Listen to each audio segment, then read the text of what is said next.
Nah, Teh Ria sempat tersinggung nggak sih dengan beberapa pernyataan dari pesulap merah? Saya pun kesinggung. Jangan bilang semua pengobatan itu pakai trik.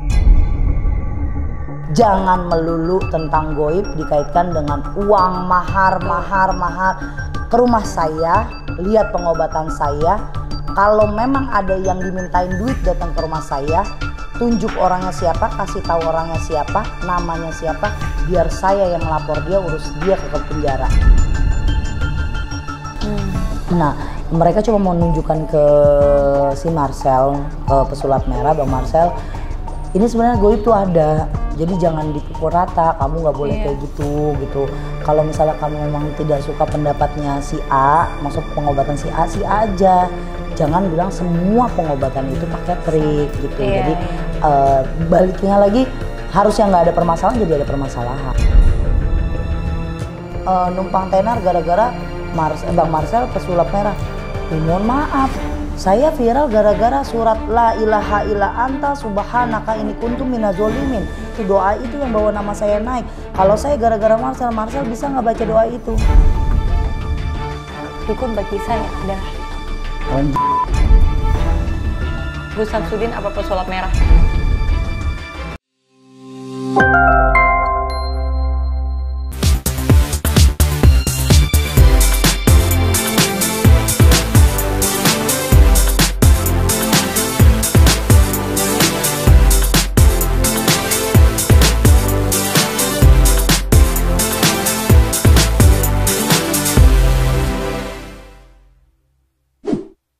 Assalamualaikum warahmatullahi wabarakatuh. Hai semuanya, kembali lagi di YouTube channel Memes Prameswari di sini. Dan Memes deg-degan banget. Kenapa? Karena dari semua ratusan video di YouTube channel Memes tidak ada yang membahas hal-hal mistis. Tapi kali ini Memes memberanikan diri mendatangkan bintang tamu yang lagi viral banget, yang pastinya tahu banget tentang dunia gaib. Karena banyak banget requestan di luar sana yang pengen aku sama Teteh ini. Baiklah, aku panggil dia ke YouTube channel aku. Ini dia Teteh Ria. Selamat datang Teteh. Apa Terima kabar? kasih, alhamdulillah. Aku yang terima kasih Teteh sudah menyempatkan waktunya. Lagi viral gini pasti schedule-nya langsung susah gitu, nggak bisa dimasukin di Memes Prameswari ini gitu. Nggak juga sih, dari dulu sibuk. Sibuk-sibukin aja, biar dibilang sibuk. Tapi memang harus sibuk Teteh, karena kita harus mencari cuan. Emang? Biar hidup Teteh. Kalau nggak hidup nggak cuan, nggak cuan nggak hidup. Halo semuanya. Teteh Ria, welcome to my YouTube channel Memes Prameswari di sini. Dan kita tuh sering ada podcast dan pengen menggali nih kisah-kisah inspiratif atau kisah-kisah spesial dari bintang tamu aku kali ini. Dan Teteh Ria ada di sini. Nah, Teteh, yang lagi viral banget nih, Teteh Ria. Apa sih yang membuat Teteh itu bisa langsung terjun di dunia ilmu hitam ini? Awalnya apa Teh? Awalnya karena aku circle-nya anak-anak cowok. Mungkin udah banyak yang denger cerita dari Ria. Awal aku belajar di masa SMP, belajar ilmu kebal. Karena kan emang circle-nya dunia-dunia tawuran ya. Pengen bukan. Kenapa kok tiba-tiba tawuran sih Teh? Enggak, karena temen aku cowok semua, anak-anak basis gitu. Sebenarnya bukan pengen aku expose aku tawurannya, tapi karena aku berdampingan sama mereka-mereka itu, takutnya kalau lagi nongkrong, lagi di jalan ada tawuran tiba-tiba. Nah aku sih lebih kayak ngejaga badan aja gitu. Kan nggak mungkin mati konyol kan dicelurutin terus mati yang nggak tahu apa-apa gitu. Tapi emang basically Teteh tuh orangnya rada tomboy juga ya? Emang tomboy. Emang tomboy, bukan rada lagi ya? Nah, terus ada salah satu teman silatku bilang, saya punyalah guru gitu, itu untuk ngisi. Kan kebanyakan ngisi itu kan cuma bayar mahal, terus dikasih yang minyak oles, yang lain-lain, tapi nggak paten gitu, nggak yang permanen di badan. Jadi cuma sementara aja saat ngoles aja. Ternyata enggak, ini beda, aku harus puasain. terus ada semedinya, ada baca-bacaannya. Selama 41 hari aku puasa muti. Ya udah aku jalanin deh, aku mau mengiyakan karena bagi aku itu kepentingan juga gitu. Karena saya anak pertama, adik-adik saya harus saya jagain lah gitu. Udah berlanjut langsung ke SMA, nambah lagi upgrade kemampuan. Tapi tetap di ilmu kebal. Terus setahun sampai emang saya kalau lulus. upgrade kemampuan jadi bisa apa teh dari Kan tadinya kita bisa cuma kebal ibaratnya bacok di tangan atau cuma bukan kebal dicocok-cocok tuh nggak bisa. Tapi saat itu yang pertama SMP itu biar lari kita kenceng. Jadi saat digunakan saat penting darurat itu baru berfungsi. Terus udah kayak gitu ada bacaannya, selalu ada bacaannya. Terus kalau misalnya di SMA upgrade-nya itu jadi kan tadinya kalau dibacok bukan yang nggak mempan, jadi lebih peka dulu deh, jadi respon kita cepet, refleksnya cepet gitu. Saat SMA baru dari ujung pala sampai ujung kaki aku pasang wapak kebal gitu. Pasangnya selain puasa di apa ini? Ada mandinya, terus ada diisi itu pakai ilmu tenaga dalam si guru saya gitu. Banyak lah itu runtutan cari ilmunya kayak gimana sampai dapatnya. Baru lulus sekolah setahun 2 tahun baru belajar ditawarin untuk ilmu hitam. Dan dengan si gurunya guru saya. Jadi si guru saya punya guru paling atasnya dia. Tapi dia nggak bisa. Dia nggak mau, emang nggak mau. Dia cuma khusus ilmu kebal. Cuma saya bukan tipikal orang yang mau bersua ucapan kalau gue tuh punya, gue tuh bisa, gue tuh ini. Jadi dalam hati itu aja. itu cuma kayak untuk pribadi, buat jaga diri gue. Ya udah. Jadi kalau nanti aku terdesak, ada yang memang ngajakin berantem dalam keadaan urgent, baru kita lawan gitu aja. Nah kalau ini kan lebih ke, kalau aku lihat sih banyak sisi positifnya yaitu untuk kita ya, untuk menjaga diri. Tapi kenapa waktu SMA, finally Teteh memutuskan untuk gue mau belajar ilmu hitamnya, gue mau belajar santet dan maksud aku, apalagi seorang perempuan ya Teh, itu kan biasanya yang dilakukan kan laki-laki yang sering belajar ilmu hitam dan butuh banyak keberanian loh Teh, harus takes a lot of guts to do that. Kenapa finally decided Teh? Akhirnya sampai milih terjun ke ilmu hitam itu, keadaan saat itu saya dengan keluarga saya lagi tidak baik-baik aja gitu, lagi ada konflik di keluarga. Terus saya juga merasa banyak banget ada penghinaan, jadi saya dendam dalam hal marah, dendam, saya gebu banget mau balas dendam ke orang-orang yang nyakitin saya. Saya baliklah ke rumah guru saya mengiyakan. Kalau misalnya saya pulang ke rumah saat itu tidak ada hal-hal kayak gitu, mungkin saya akan lebih nggak mau gitu. Saya membatalkan niat, tapi karena jiwa langsung naik ke marah, emosi, udahlah jalan. Itu umur berapa Teh? Sekitar umur berapa ya, itu lulus sekolah 19-20 kali ya. Sedangkan umur 19-20 kita tuh lagi labil-labilnya nggak sih Teh? Emosi itu lagi meningkatnya gitu. Bukan lagi labil banget itu. Emosinya lagi. Apalagi sedikit ada masalah langsung up and down, langsung kayak udahlah sekilat mata bilang marah, benci langsung lakuin gitu. Nah yang aku bikin penasaran adalah kalau kita mau masuk ke ilmu hitam itu bukannya ada yang harus dikorbankan ya Teh? Orang tuh bilang kayak semacam entah itu tumbal lah, entah itu apa ya anything lah, aku juga nggak tahu. Nah itu gimana Teh? Kalau aku memang ada perjanjiannya itu, Ria nggak boleh hamil karena saat lagi ritual itu saya nggak boleh dalam keadaan hamil besar atau enggak saat lagi melakukan semua rancangan eksekusi saya nggak boleh lagi hamil. Jadi kalau saya kan 2012 ke 13 itu saya mulai belajar ya kan, karena di 2015 saya nikah. Nah saat menikah itu 2014 atau 15 itu saya lupa, 14-15 kan udah lampau dan enggak, saya 2014 saya nikah ya, 2014 nikah, saya 2015 mulai ngerasain kok nggak pernah punya anak, tapi setiap hamil itu saya kayak perut yang tadinya ada isinya terus kayak bangun-bangun cuma darah doang, darahnya itu besar-besar, keguguran karena emang dari awal sudah ada perjanjian di awal kalau saya tidak diperbolehkan punya anak, kalau nanti saya hamil itu akan hilang begitu aja. Dan itu setahun saya nikah begitu terus. Begitu terus. Tiap kali pembuahan gagal. Nah, kalau misalnya seperti itu Teh, apa yang harus dilakukan biar Teteh bisa berkeluarga maksudnya waktu itu? Kalau saat itu sih saya nggak mikirin apa-apa, yang penting saya jalanin ritual saya dengan baik. Terus saat baru kilas baliknya saya dapat hantaman dari Tuhan, saya dapat azab, saya dapat teguran, dapat hidayah, baru saya lepasin. Memang kan saat itu juga tahun 2016 saya mau hijrah, mau lepas, belum bisa karena masih ada ya dapat hantaman terus. Itu nggak ada expired date-nya ya Teh? Enggak. Perjanjiannya? Nggak ada. Once you're in forever gitu. Iya. Nah, cara ngelepasnya gimana Teh? Lepasnya itu saya ngerasa dibalikin lagi sama orang yang saya kerjain. Masanya transisinya 2016-2017 itu masa berat bagi saya. Karena selama berbulan-bulan, selama 3 bulan itu saya dapat penyiksaan. Penyiksaan tuh gimana Teh? Hawanya satu rumah yang saya tempatin, pokoknya sekeliling saya cuma ada api, badan saya cuma panas saja kayak orang kebakar. Di atas kepala saya di satu jengkal ubun-ubun saya itu saya ngeliat pusaran api. Nah itu tuh setiap hari kayak mata saya kayak ada yang ditusuk tuh, saya ngerasa panas banget. Punggung saya kayak ada yang nendang dan itu sakit banget. Itu tiba-tiba kalau lagi duduk gitu ngerasain panas, udah nggak bisa ngomong aduh, nggak bisa nangis lagi. Itu kayak orang nendang, jadi kita kesungkur jauh banget gitu.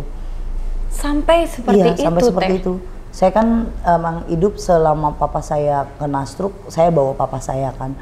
Yang tadinya papa saya nggak tahu, terus tahu saya main ilmu hitam, memohon sama saya buat berhenti gitu. Saya nggak gubris. Saat saya begitu, saya dapat hidayah dari Allah, dapat ganjaran dari Allah.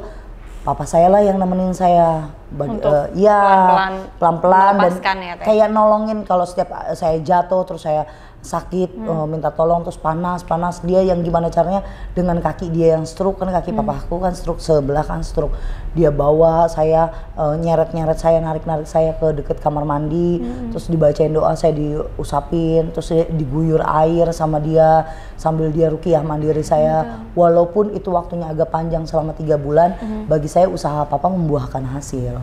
Dan setelah 3 bulan itu langsung bisa benar-benar lepas kah Teh? Setelah 3 bulan itu mulai redam panasnya, panasnya mulai meredam sampai tidak ada lagi rasa panas. Sudah tidak ada rasa panas lagi, saya mulai belajar buat ngaji lagi, sholat lagi mulai dari nol. Emang gitu. waktu mempelajari ilmu hitam tuh nggak ngaji nggak sholat Teh?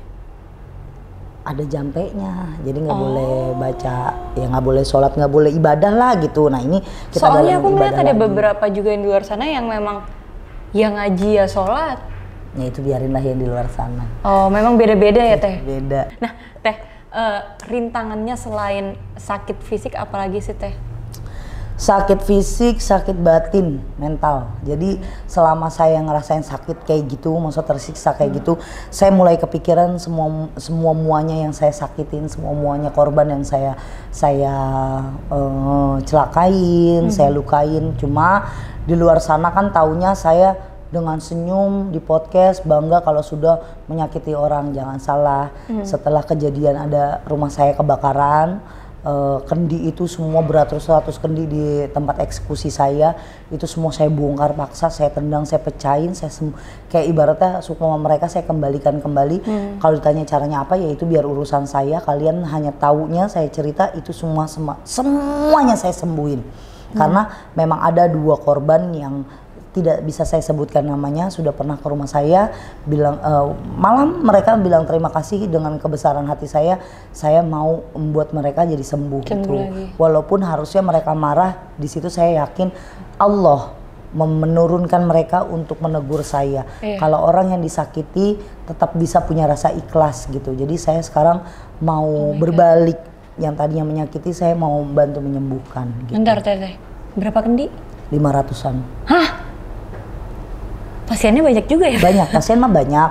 Cuma kan itu dengan treatment dan masalah beda-beda.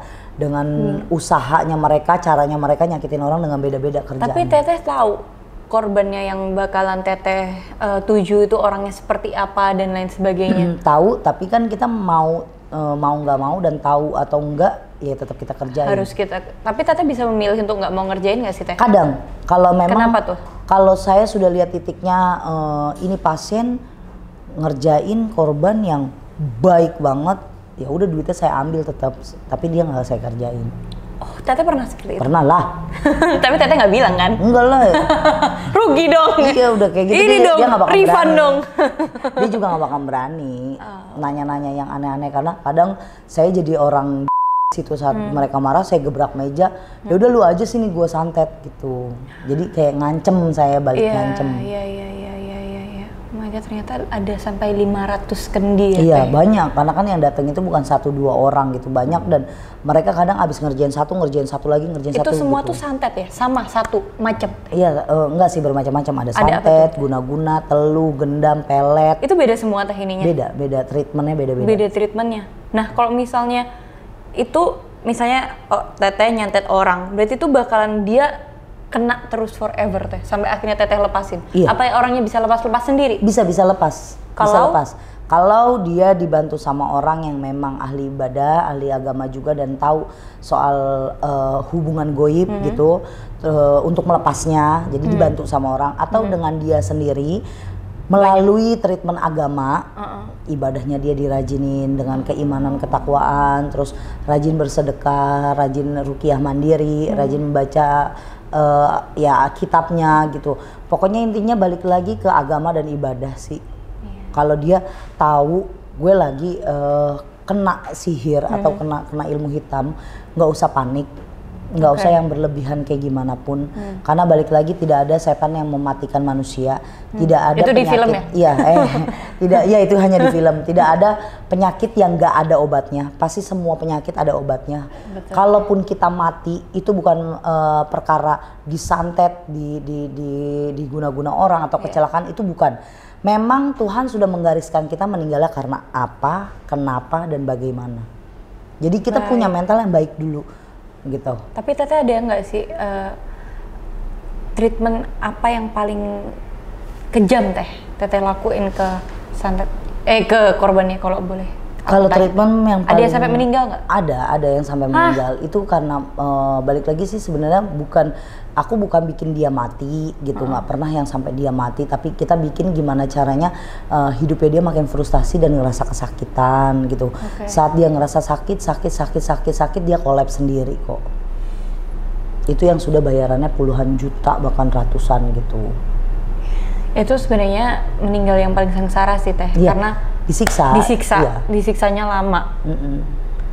Wah, itu bisa sampai berapa lama sih Teh kalau orang kena ilmu sihir gitu korbannya? Nggak ada batas waktunya. Nggak ada batas waktunya. Selagi si yang punya duit minta sama kita terus, dia ada uang, ada mahar, ya kita jalanin terus. Oke. Ternyata cukup powerful juga ya Teh sebenarnya. Kalau dipikir-pikir ya, karena itu tuh bisa nyakitin orang tapi dari jauh. Dan emang terbukti Teh korbannya tuh sakit-sakitan atau apa gitu? Ya kalau terbukti, saya nggak pernah ngeliat langsung mereka ya. Tapi kan si apa namanya, orang yang minta sama saya itu pasti ngelapor ke saya. Oh iya, berhasil gitu. Nih Teh orangnya begini, oh ya udah gitu. Jadi makanya kenapa saya sekarang merasa mau menolong orang-orang yang merasa dirinya kena santet, karena kan pasti dukunnya itu nggak tahu prosesnya kayak gimana kecuali pelapor, ya kan. Jadi saya mentreatment sekarang pasien-pasien saya, lu tunjukin ke semua orang kalau lu sehat dan baik-baik aja. Jadi biar dukun itu dan nggak ngerjain terus gitu. Iya benar. Kayak berasa testimoni ya Teh. Ya berhasil apa enggak? Nggak berhasil. Tapi emang begitu. Merasa bersalah nggak sih Teh abis itu Teh? Ya bersalah lah. Sekarang adanya saya nolongin orang dengan biaya seikhlasnya, dengan banyak orang saya tolong gitu, dengan mau saya gimana waktu-waktu saya habiskan untuk konsultasi dan nolong orang, ya karena saya ngerasa bersalah. Mungkin di luar sana masih banyak yang belum kebaca WA-nya atau DM-nya sama saya, bener. Ya karena terlalu banyak dan saya mengerjakannya sendiri gitu. Iya, sedangkan mungkin ya emang masih lebih banyak dukun yang untuk mensantet daripada yang Teteh yang menyembuhkan kan. Kalau aku lihat sih sepertinya gitu, karena orang baik seperti Teteh. Saya bukan orang baik, tapi saya belajar jadi orang baik. Karena nggak ada manusia yang bagi saya tuh sempurna. Yang ngerasa dirinya suci pun harusnya berbanding terbalik, nggak ada di sini manusia suci kecuali Nabi Muhammad. Jadi kalau saya selama saya masih hidup, saya salah, saya ngakuin banyak salah dan saya terima. Tapi kalau dibilang saya selalu benar, nantinya saya sombong. Jadinya saya terlalu tinggi, saya nggak mau. Luar biasa lo Teteh ini. Takut, hati. Takut karena terlalu banyak dipuji pun lama-lama kita jatuh sendiri. Betul. Tapi dan itu banyak kejadian ya Teh. Insya Allah nggak terjadi kepada kita. Amin, amin. Nah, Teteh kalau misalnya Teteh belajar ilmu hitam, apakah memang Teteh ada apa ya Teh kalau orang bilang itu punya indera keenam gitu dari turunannya dari atas sampai ke Teteh gitu? Saya dari kecil saya emang udah biasa begitu ya. Terus saya salah memang satu sudah bisa. Iya, anak perempuan yang aneh gitu. Terus saya bilang saya sampai SMP pun sebelum saya belajar ilmu kebal, saya emang udah teman-teman saya kebanyakan setan semua gitu. Jadi itu gimana ya Teh? Ya emang kan manusia juga setan, malah serem manusia dibanding setan.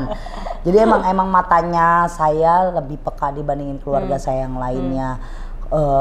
Terlebih itu ya kalau dibilang indigo, saya takut mengakui sendiri kalau diri saya indigo. Yang penting saya bisa melihat keberadaan mereka, saya bisa berkomunikasi sama mereka. Urusan orang lain percaya atau enggak, yaitu urusan mereka masing-masing. Nah tapi katanya dengar-dengar nih Teteh tuh sempat takut sama bathtub. Iya. Kenapa? Ada apa dengan bathtub? Apakah ada yang berenang-berenang di bathtub? Jadi saya pernah dulu iseng sama beberapa teman saya, kayak kalau dulu uji nyali gitu kan. Jadi ada satu rumah gedung yang kosong gitu. Kita masih SMP atau SMA kelas 1 itu baru-baru. Jadi kita ngebolang gitu kan. Nah, udah terus mereka ternyata ninggalin saya gitu. Mereka bayangannya mereka itu aku ikut mereka gitu pulang. Padahal aku ditinggalin di sana. Saya kencing di kamar mandi, ada bathtub. Kencing, saat saya kencing itu pintu kebanting dan itu nggak bisa kebuka. Dan yang saya lihat nggak ada ventilasi, nggak ada jendela. Ini gimana? Bingung saya juga mau keluar karena tembok semuanya. Ya udah saya teriak-teriak, capek sendiri. Udah saya tunggu aja, masa iya teman-teman saya ninggalin saya pikir gitu. Dikunci, nggak ada kunci dari? Nggak ada, dari dalam nggak ada, jadi dari luar. Digubrak-gubrak juga nggak bisa? Nggak. Itu sampai 4 hari saya teriak-teriak, udah capek sendiri. Terus saya ngomong, lu pada maunya apaan sih gitu. Saya ngomong sendiri karena selama 4 hari itu saya cuma ngedenger di luar itu suara berisik banget, kayak ada orang ngobrol, ada yang main kaleng, terus ada cewek yang ketawa-tawa gitu di luar. Saya pikir teman saya yang ngerjain saya, tapi kok sampai 4 hari gitu. Terus sampai saya bilang, bukan nih kalau 4 hari itu berarti gelap ya Teh? Kan di kamar mandi nggak tahu, pokoknya terang terus. Jadi satu tempat itu ada lampu, tapi lampu kayak lampu ayam, tau nggak, redup gitu. Iya. Nah seremnya malah bukan saya nggak tahu itu pagi atau malam ya. Seremnya itu kalau lagi ada suara-suara orang di depan. Iya dong. Ada suara tapi saya minta tolong, nggak ada yang nolongin gitu. Terus akhirnya jadi udah tahu pasti kayak ini udah pasti setan, saya bilang.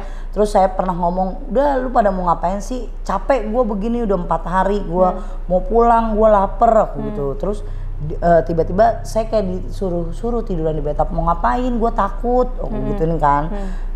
Ya ditarik sama dia, ya udah mau nggak mau saya tiduran di bathtub. Saat itu udah saya nggak ingat berapa hari lagi. Pokoknya saya dibawa cerita sama dia kayak kejadian dulu di rumah itu ada apa. Ternyata dulu kenapa dikosongin memang benar ada pembunuhan di situ, dan yang dibunuh kebanyakan itu anak-anak kayak seusia kita gitu, masih umur 20-an gitu, masih muda. Kita pede banget. Iya kan kita 20-an ya. Ya seumuran kamu, kalau saya kayaknya agak tuir banget kelihatannya. Pede banget ya. Itu usia muda gitu kayak dijambak, dipukulin di dekat bathtub itu. Terus saya bangun, bangunnya itu didobrak sama orang. Jadi kayak bapak-bapak gitu dobrak, "Neng, ya Allah Neng, kasihan banget." Dan itu saya bilang saya lapar gitu. Udah saya lapar, lucu banget sih Teh. Didobrak, saya lapar. Nah itu mama saya nangis-nangis nyariin saya. Ya iyalah, anaknya hilang gimana? Sekali doang itu seumur hidup yang saya tahu kalau papa saya yang sampai stres, sampai masuk rumah sakit. Iya, karena tahu ternyata anaknya bisa. Dan dia kayak ya udahlah, emang turunan mau diapain lagi gitu. Iya. Oke, Teteh. Nah, ini nih lagi bahas sesuatu yang lagi viral juga Teh di luar sana. Ada yang namanya pesulap merah. Teteh tahu? Tiba-tiba muncul, tiba-tiba viral, ada di mana-mana. Nah, kalau pesulap merah ini kan lagi viral karena membongkar soal dukun. Nah, Teh Ria sempat tersinggung nggak sih dengan beberapa pernyataan dari pesulap merah ini yang bilang kalau dukun dan dukun-dukun lain yang melakukan pengobatan alternatif itu nggak real atau tipuan?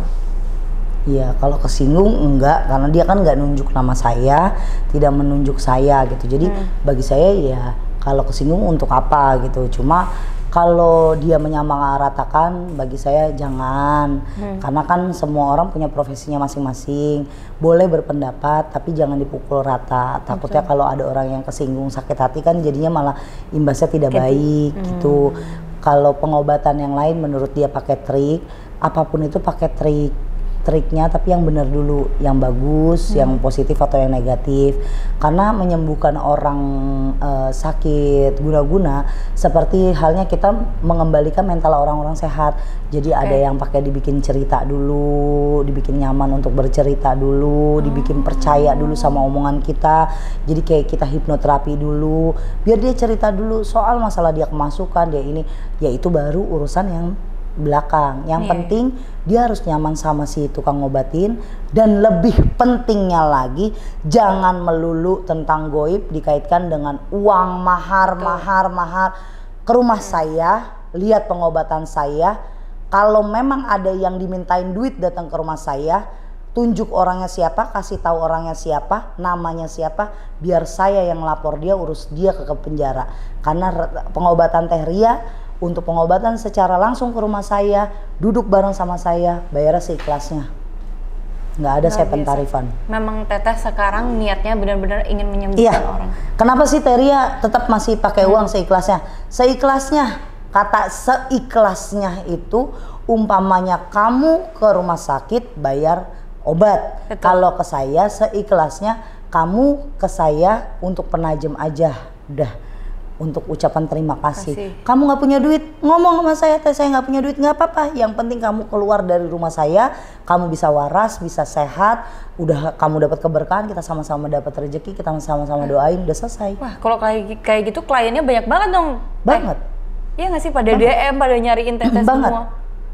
Terus ada yang bilang kenapa penanganan online dimintain mahar Teh gitu. Emang mintain saya nggak pernah besar, saya nggak pernah berani ngasih mahar besar sampai yang puluhan juta gitu, di atas 5 juta saya nggak berani gitu. Takut, saya bukan ngobatin tapi menyusahkan orang. Penanganan online pun itu ada waktu, jarak waktunya. Kalian di sana puasa, saya puasa. Kalian tirakatin, saya tirakatin. Kalian wirid, saya bantuin nih di sini wirid. Wiridnya saya kasih tahu, saya ajarin. Jadi balik lagi ke mindset kalian juga yang ngerjain, saya juga ngerjain. Jadi nggak ada di sini tipu-tipu. Kenapa saya cuma pakai kelapa, garam sama bawang putih tunggal, bawang putih yang kayak bawang merah tuh satuan gitu. Terus sama minyak kelapa. Selebihnya pun itu pasien yang ngadain, bukan saya. Jadi saya datang udah terima beres. Mereka yang beli. Kenapa pakai kelapa? Buat detox mereka. Karena penyakit mereka kan dari dalam. Takutnya mereka diracunin orang jadi sehingga berhalusinasi. Banyak trik yang saya gunakan. Untuk apa? Saya tahu dunia ilmu hitam itu tidak lagi setren dulu. Kalau dulu bener-bener keluar muntah paku. Kalau sekarang keluar muntah paku, keluar rambut dulu, karena kesaktian orang dulu itu saya acungin jempol. Tapi kalau untuk sekarang yang namanya keluar paku, keluar ini, keluar itu, cuma ada di material tetangga saya aja. Itu ada paku payung. Paling mereka lebih Dan jadi lawak juga ya orangnya. Itu tuh udah serius semua loh mukanya yang ada di sini. Jadi mereka semua pasien-pasien saya lebih ke arah non medis yang sudah berkali-kali datang ke orang pinter dengan diagnosa mereka begini terus sudah mengeluarkan biaya banyak sampai akhirnya terpuruk, ngedown. Nah di sini saya balikin mentalnya dia dulu sehat. Jadi makanya kalau yang ngomong pengobatan Teh Ria kayak apa, main ke rumah, tapi jangan hina rumah saya emang kecil. Siapa tahu nanti ada di luar sana yang mau beliin saya rumah. Nah, rumah saya emang kecil. Ya, iya, buat pengobatan kasihan pasien saya jadi berdiri semua. Emang main ke rumah saya, lihat pasti ketawa. Kenapa ketawanya? Lah pengobatannya begini. Iya, tapi yang keluar sehat. Karena kenapa? Kuncinya di Teteh. Iya. Jadi pengobatan itu nggak harus saya hai ini ilmu pakai ini begini enggak. Dia nggak mau yang kayak gitu karena saya juga nggak suka sama yang kayak gitu banget. Ilmu itu sudah saya buang jauh-jauh, karena bagi saya setan itu hanya manipulasi aja. Berarti kamu mantan dukun santet nggak tahu dong kesaktiannya dulu. Saya nggak pernah ngerasa saya sakti sekarang. Kalau dulu mau dites kayak gimana saya udah nggak mau make, dan kalau kalian mau bilang saya bohong atau gimana itu malah seneng. Ya jadi nggak ada yang inget saya dukun santet, bener nggak? Ya udah ingetnya saya yang sekarang aja, karena saya juga nggak mau diinget-inget saya yang dulu. Cuma jangan pernah mau lagi bergelut di dunia ilmu hitam, nggak ada gunanya. Iyalah, lebih banyak mudorotnya ya. Iya, jadi tolonglah orang yang memang harus ditolong, lakukanlah terbaik buat pasien-pasienmu, karena mereka itu benar-benar butuh, bukan kalian yang butuh. Tapi Teh, ini kan Teteh kan lebih ke menyembuhkan nih. Menyembuhkannya ini ya kita bisa bilang nggak pakai obat. Dengan adanya statement-statement dari pesulap merah ini Teh, itu bikin kliennya Teteh jadi nggak percaya nggak sih sama Teteh? Jadi lebih mereka berpikirnya, kayaknya benar nih kata-kata pesulap merah nih, atau mungkin tiba-tiba jadi protes nyerang ke Teteh, ini nih katanya si ini lo gini gitu. Enggak, karena kan nggak pernah ada yang ngomong, karena mereka ya datang, mereka yang pengen kan nemuin saya. Adanya yang datang ke rumah saya udah kagak sakit, maunya sakit. Lah bener. Dan saya nggak mau orangnya basa-basi, kalau emang lu nggak ada santet tuh pulang aja dah. Mau dia ngeluarin uang, saya pernah dikasih uang 25 juta di depan muka saya. Tolong saya biar suami saya sakit. Enggak sakit, malah dia pengen ngerjain kayak dulu. Udah lu cek toko sebelah lah, jangan gua udah tobat. Cek toko gitu. sebelah. Iya, gua mah udah ogah gitu. Emang beda ya Teh ya? Orang yang sakit biasa sama yang...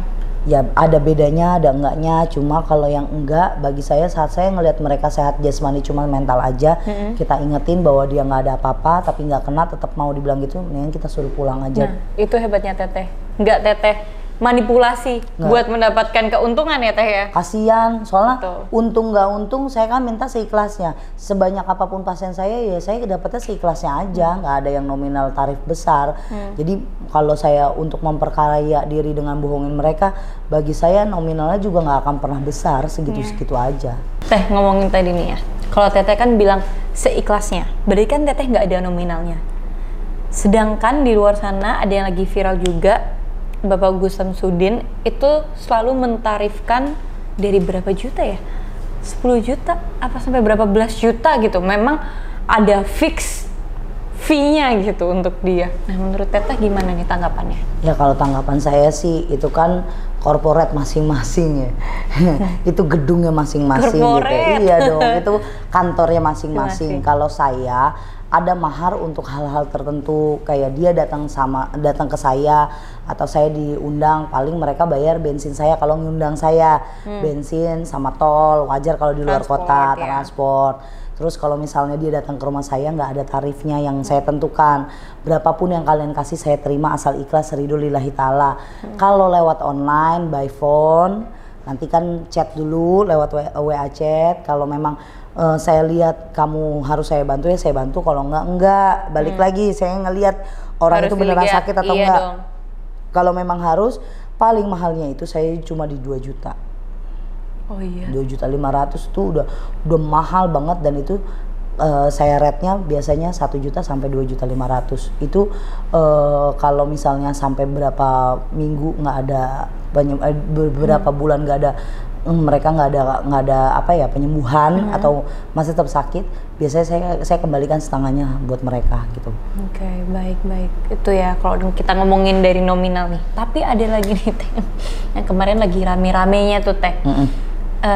Memang lihat ada dukun yang menunjukkan aksi dan kemampuan ilmunya demi melawan pesulap merah, karena ini lagi rame banget ya Teh dari kemarin.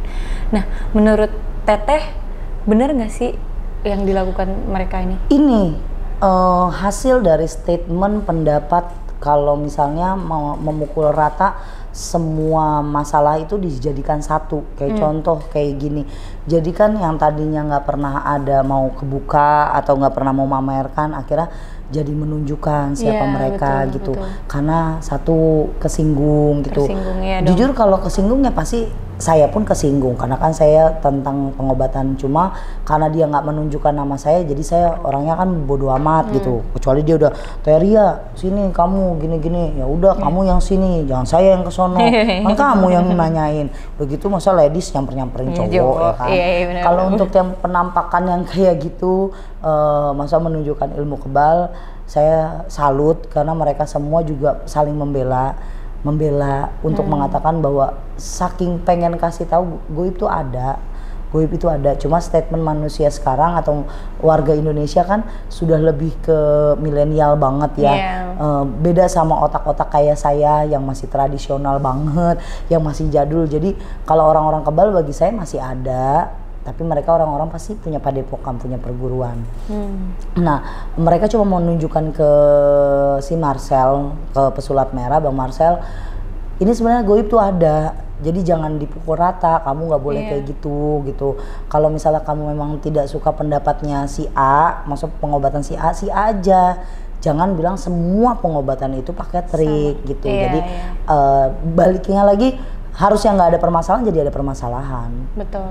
Dia jadi apinya jadi besar gitu ya, masalahnya jadi complicated yang harusnya simple. Kalau saya bukan nggak mau ikut campur atau nggak mau buka suara, selagi itu bukan pengobatan saya, selagi itu bukan ria yang disinggung, saya bakalan tutup mulut. Karena kenapa? Saya nggak pernah nyinggung orang di sini. Saya selalu jadi bintang tamu menceritakan tentang pengobatan saya, menceritakan tentang kilas balik saya, kehidupan saya. Saya tidak pernah mau si A begini, si B begini, biarin aja dia begitu, kita mah jangan. Udah nggak perlu ngejudge hidup orang lain ya Teh. Karena nanti belum tentu praktek saya ada yang suka, pasti ada yang nggak suka, ada pro ada kontra. Iya, ada yang di Teria saya nggak sembuh juga, ada yang di Teria saya sembuh. Jadi kalau suatu saat nanti saya dibom balik dengan ucapan saya sendiri kan lebih menyakitkan semua orang yang dijaga ini. Tapi Teh, ngomong-ngomong tentang yang viral lagi nih kemarin, ada yang nunjukin aksinya Teh, menunjukkan aksinya yang lagi viral yang tuh cak. Tapi malahan sama netizen tuh dihujat Teh, malah dibully gitu. Itu sebenarnya beneran nggak sih Teh dukunnya? Nih, saya sebenarnya kayak kisah Bang Marcel pesulap merah. Saya lillahi ta'ala saya tuh nggak pernah tahu kalau nggak dikasih tahu sama manajemen. Kalau ada saya disandingkan dengan Bang Marcel, disandingkan tuh coba ketemu sama pesulap merah, Teria coba ketemu sama pesulap merah. Sampai akhirnya pas live TikTok baru saya ketemu dong sama pesulap merah. Saya cari tahu pesulap merah tuh siapa. Jadi gitu aku kan. benar-benar nggak tahu. Nggak, saya tuh dari dulu nggak pernah buka-buka YouTube tuh saya buka lagu topi saya bundar gitu, lagu-lagunya Dede. Terus kalaupun nonton saya jujur saya nonton si Cipung, Rafathar gitu-gitu, anak-anak kecil, terus Hiano. Saya nggak, karena saya bukan tipikal gosip banget gitu, yang ngegosip saya nggak suka, saya nggak mau pusing gitu. Dari dulu Hamil Acil aja saya ke ranahnya anak-anak kecil gitu kan, kayak anak-anaknya artis gitu saya liatin karena lucu kan. Nah pas giliran saya masuk manajemen, saya udah jadi kayak gini, baru mulai si Marcel, Bang Marcel. Terus ya saya nanggepin ya bodo amat gitu, itu urusan dia, karena ranahnya gue dulu viral, gue menceritakan diri gue siapa gitu. Terus sekarang ada yang bacok-bacokan dan segala macam, saya juga dikasih tahu sama manajemen karena banyak request kan, coba Teh ya pokoknya kayak kamu gitu, banyak pertanyaan gitu.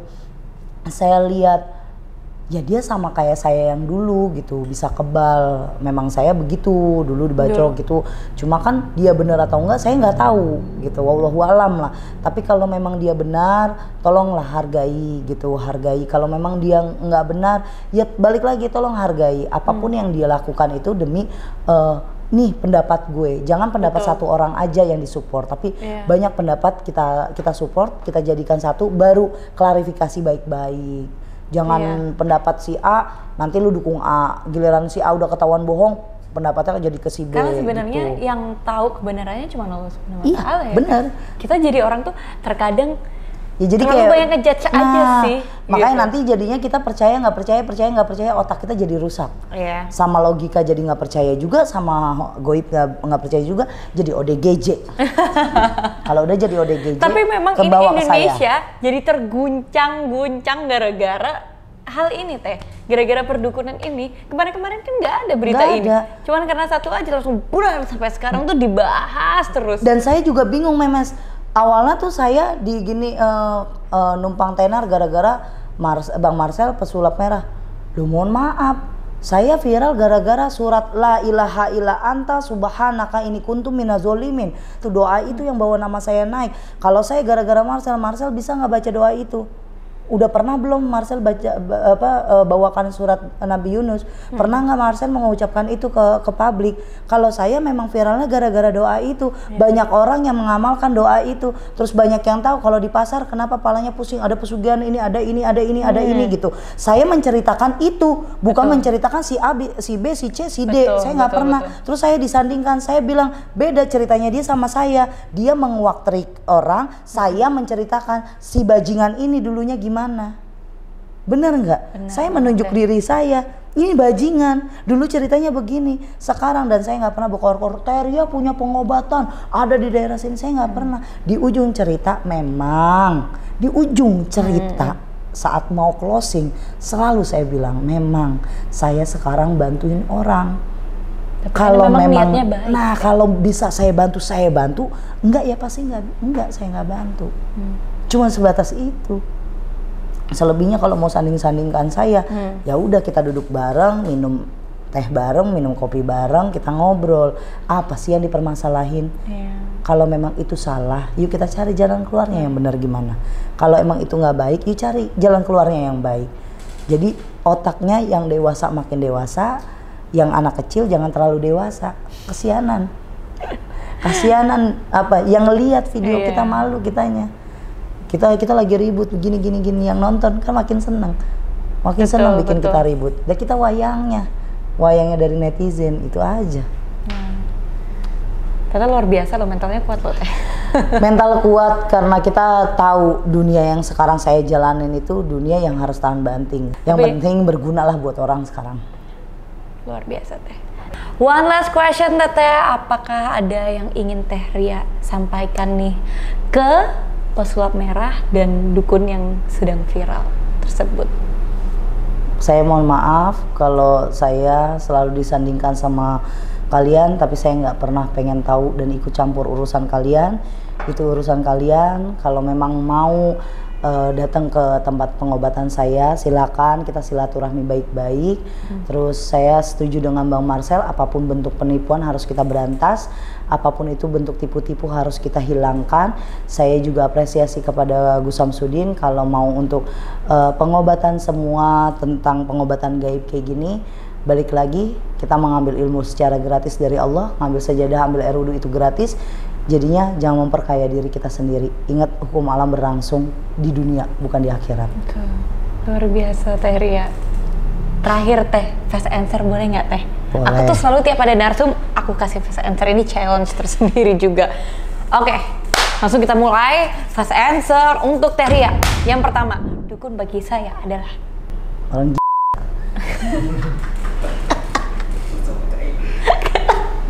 Oke, next. Saya lebih baik mati daripada jadi dukun lagi. Oh iya? Berarti udah setrauma itu ya? Lanjut. Kalau disuruh milih karya, pilih mana? Gus Samsudin apa pesulap merah? Enggak, dua-duanya pilih Teh Ria. Pilih Teh Ria. Coblos nomor 2 Teh Ria. Trung. Karena dua-duanya saya nggak kenal. Oh, dua-duanya nggak kenal. Saya belum pernah ketemu. Nah, untuk saat ini kalau disuruh milih, disantet apa nyantet? Nyanyi. Disantet nggak enak, nyantet nggak enak. Lu ada karena udah tahu ya Teh. Iya, ada nggak sih pilihan yang enak gitu? Yang saya suruh nyanyi gitu. Kalau harus pilih nih, dipaksa nih sama tim saya nih di belakang Nindo, tuh udah harus milih tuh. Kan Teteh kalau bisa disantet udah bisa nyembuhin diri sendiri. Iya, pilih disantet. Iya nggak sih Teh? Disantet gampang nyehatinnya lagi. Teteh karena udah tahu triknya. Ya, udah tahu triknya. Kalau nyantet duitnya banyak tapi pusingnya 7 keliling. Lah besok tiba-tiba mati gimana nggak pusing? Iya, belum bener, ibadah, belum apa ya kan? Yang mendingan disantet aja dah, kita pasrah aja dah. Ya lucu banget. Satu kata untuk pesulap merah Teh. Good boy. Good boy. Oke, kalau begitu. Terima kasih banyak Teh Ria sudah mampir dan ngobrol-ngobrol di YouTube channel aku. Semoga banyak yang bisa kita ambil manfaatnya di sini dan cerita dari Teh Ria ini cukup inspiratif juga buat teman-teman di luar sana. Terima kasih. Ada pesan Teteh yang terakhir untuk viewers aku? Untuk viewersnya Memes Pramaswari, jangan lupa like, share, dan subscribe channel YouTube aku, Misteria. Terima kasih. Terima kasih banyak Teh Ria. Sehat selalu Teh dan berkah selalu. Amin, amin, amin. Kapan-kapan insya Allah kita silaturahmi lagi. Siap pasti. Oke, mantap. Terima kasih banyak and thank you so much for watching teman-teman and I'll see you guys in the next podcast. Bye. Bye.